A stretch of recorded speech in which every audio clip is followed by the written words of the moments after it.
disconnect.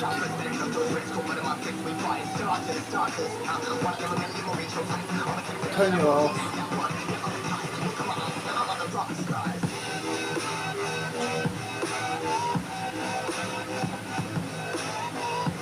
And run.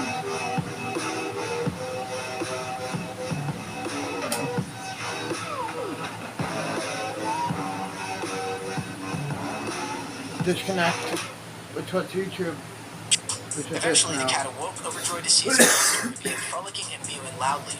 Ramaru was delighted by the cat's improved condition, crediting the princess's contribution of herbs for Castra's rapid recovery. He praised the behemoth's resilience and the princess's flawless appraisal, to which she agreed, confirming that her assessment was indeed accurate. Overcome with gratitude, Ramiro expressed his admiration for the princess's wonderful aid. The cat, looking very happy, meowed gently at the princess. This prompted the princess to express her pride in recognizing the cat's true nature early on. Ramiro, a little nervous, gulped his saliva. The princess then shared with Ramiro that if Catra awakens, it will possess a fighting power surpassing that of a dragon. This revelation shocked Ramiro, who expressed his surprise with a wide-eyed exclamation. He inquired how long it would take for Catra to awaken. The princess explained that unlike behemoths, which grow proportionally to their age, Catra's growth is different.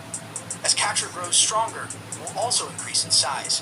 This was all new to Ramiro, who asked for clarification on what it meant for Catra to get stronger. Understanding his confusion, the princess decided to simplify the concept for him. She asked him to imagine a goblin, whose size is relatively fixed, a goblin baby. Too weak to be recognized as such will take a few years to reach the next phase of growth. If his growth stagnates, it will remain a goblin. However, there are exceptions, which led Ramaru to wonder if she referred to hobgoblins. The princess confirmed, stating that evolution is key. After reaching a certain milestone, a hobgoblin can either gain strength and become a goblin king, acquire magic to become a magic goblin, or master techniques to become a sword master. But as it matures, it will immediately display its behemoth side, which is what the princess meant by awakening. She continued, explaining that this transformation doesn't happen overnight, but Catra should grow considerably stronger within a year. This made Ramiro ecstatic, although he questioned the princess's meaning. Ignoring his doubt, she declared it was time to conquer the dungeon. Ramiro responded, reminding her that the place was supposed to be unexplored, as Margus and others have reported it empty. The princess, looking disappointed, questioned whether Ramiro still believed those men, hinting that there might be something there as they proceeded into the dungeon. This was another shock for Ramiro. The princess then mentioned that Catra would gain experience by traveling through the dungeon with them, setting it on the path to becoming a full-fledged behemoth. Ramiro acknowledged his understanding. The cat resisted and pushed her hand away, leaving the princess bewildered. Ramiro couldn't explain why Catra was fighting her. The princess, slightly upset, insisted she was only trying to help and told the cat to do as it pleased. She continued, explaining that a behemoth's skill tree is infinite and Catra's upbringing would determine its abilities, which could range from flying to burrowing underground. This prompted Ramaru to inquire about the best course for strengthening Catra. The princess said it depended on the dungeon rather than Catra's desires, noting that Catra was easy to read and should keep pace with Ramaru. Before entering the dungeon, she advised Ramaru to expand his taming abilities by capturing 10 creatures in the vicinity. Overwhelmed by the number, Ramaru was taken aback. The princess clarified it could be anything, a goblin, a slime, or even a bird, as the goal was to increase their numbers for future use. Ramaru confessed he hadn't intentionally tamed anything in his lives, which angered the princess. She demanded he stop complaining and follow her instructions. With the princess instructed him to let Catra handle the situation alone, emphasizing the importance of Catra winning through its own strength. Ignoring the argument between Ramiro and the princess, Catra focused on the task at hand. The princess addressed Catra, stating that to be truly helpful to Rumor, it must use its strength to defeat and consume the magic goblins. Catra responded with a meow, seemingly understanding the princess's words. Turning to Ramiru, the princess insisted they must watch and wait for Catra. Ramiru, however, was not content to sit idly by and declared that he would intervene if necessary. The princess assured him there was no need, urging him to observe closely as Catra had resolved to be useful. She told him to watch as Catra, after deciding, could enhance its magic at will.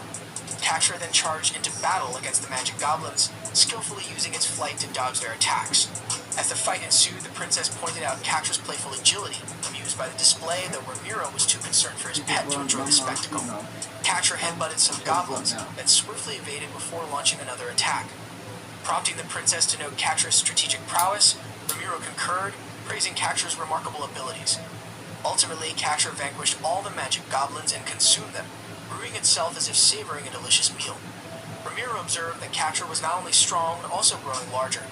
The princess commented that eating the goblins should have restored Catra's strength. Ramiro expressed relief that Catra retained its appearance, attributing it to absorption magic. He felt a surge of magical power within him, enveloped by a magical aura which the princess noticed. She inquired if he felt his magical energy overflowing, to which he affirmed. The princess explained that absorbing 3 magic goblins would undoubtedly boost both Remuru's energy and Catra's combat skills. She suggested that Rimuru could also refine his swordsmanship, to which he expressed gratitude. The princess dismissed the thanks, and Ramiro's excitement grew. He speculated on Catra's potential strength once the behemoth within awoke. The princess agreed, envisioning their capability to even defeat a dragon. Overjoyed by the prospect, Ramiro eagerly asked for confirmation, and the princess encouraged him as they prepared to descend to the next floor. As they descended the stairs, they encountered a large door. The sight of it sent Rimuru into a panic, and he inquired anxiously about what lay beyond. The princess reassured him that it was likely the floor's boss. Rimuru noticed numerous holes in the door and wondered aloud if there were any keys nearby. The princess explained that no keys were necessary. The real key was a spell. Curious, Rimuru asked about the spell, and the princess declared in full. He expressed relief that Margus hadn't been killed by the boy, and gathering his courage, Margus asked what he should do. His father declared that, and that once he becomes famous, he will be a hero. That after they defeat the floor's boss, they will go home and prepare for war. After they defeated the floor boss, Catra already has 6 different types of magic, one of which is light and darkness, which means that both Catra and Rimuru got 6 types of magic. Then the teleportation door to exit appeared after defeating the floor's boss, and so they all returned to the capital easily. They went to the Gitter noble mansion, and the noble welcomed them, teasing the princess, saying that apparently it is true that the princess is playing outside the castle. Then turning to Ramiro, the noble said that he must be the rumored hero. Ramiro, embarrassed by this noble's praise, stammered, saying that there is no need to be so formal. The princess was about to pick when asked me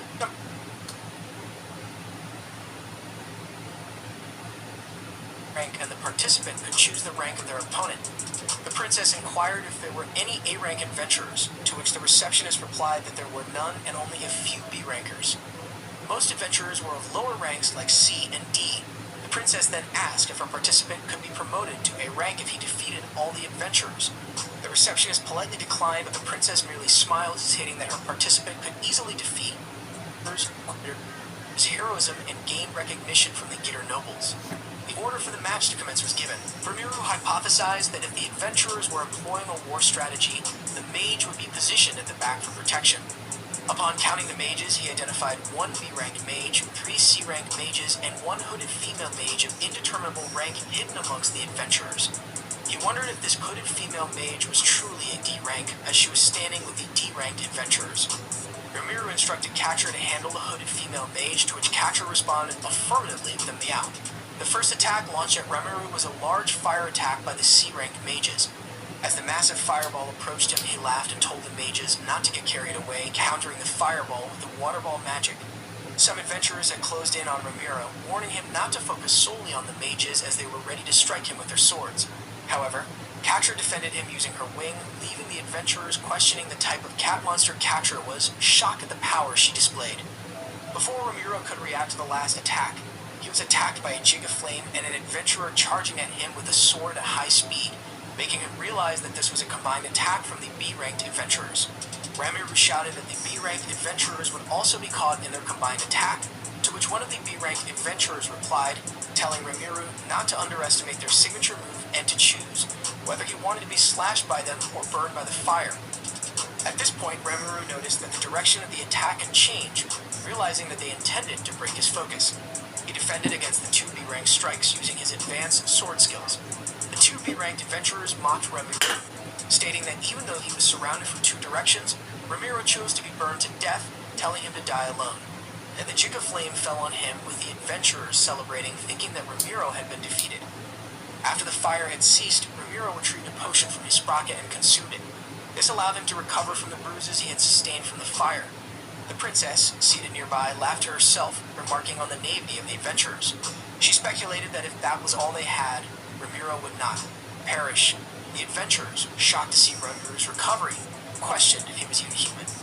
Upon discovering that he had used an item, they protested, only to be rebuked by the receptionist, who asked if they were not ashamed to be losing to a single person and a cat. The princess then told them that even without using items, Rimuru was still superior and had not yet used his power seriously. The adventurers warned each other about taking risks, acknowledging that Rimuru must be a formidable opponent if the princess was praising him.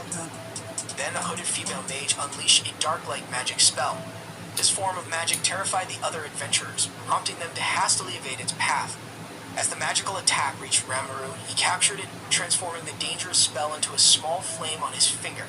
He then asked the last standing mage if she wished to continue, to which she replied no, raising her hands in defeat. The other adventurers commented that the magical attack was a dark light magic spell, and just as the princess had predicted, they all lost. Consequently, Rimuru defeated all the adventurers, much to the delight of the princess, who boasted that it was exactly as she had predicted. The winner was declared as Hero Rimuru, and the guild officially recognized him as a rank B adventurer.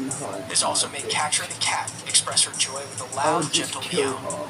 The princess thought to herself that Rimuru had finally gained a bit of confidence, even though he used to be called a weak hero. Following their triumph, they were welcomed by the princess's chief butler, an elderly man named Klo. Rimuru was taken aback upon seeing the old man, prompting him to inquire about his presence. The princess responded by revealing that she had instructed Klo to fetch her a recommendation letter.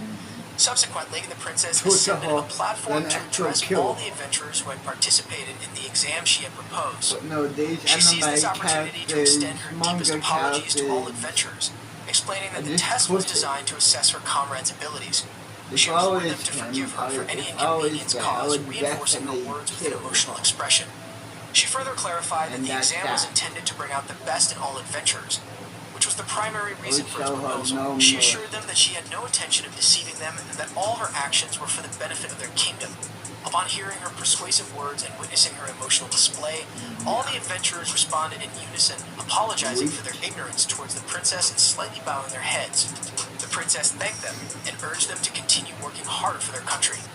As she stepped down from addressing the adventurers, Klo, chief butler, commended her for her excellent speech, addressing her as Your Highness. The princess responded by stating that she was merely speaking the truth and inquired about the other tasks she had assigned to the old man. Klo apologized for his oversight and asked the princess if they should deploy the fleet. The princess affirmed, stating that as an S-rank adventurer, they could not let her escape. Klo concurred. Ready? Yeah.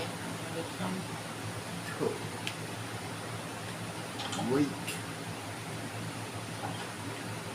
Even the villain anime characters and manga characters are weak. I mean, let's be honest. They ain't actual villains.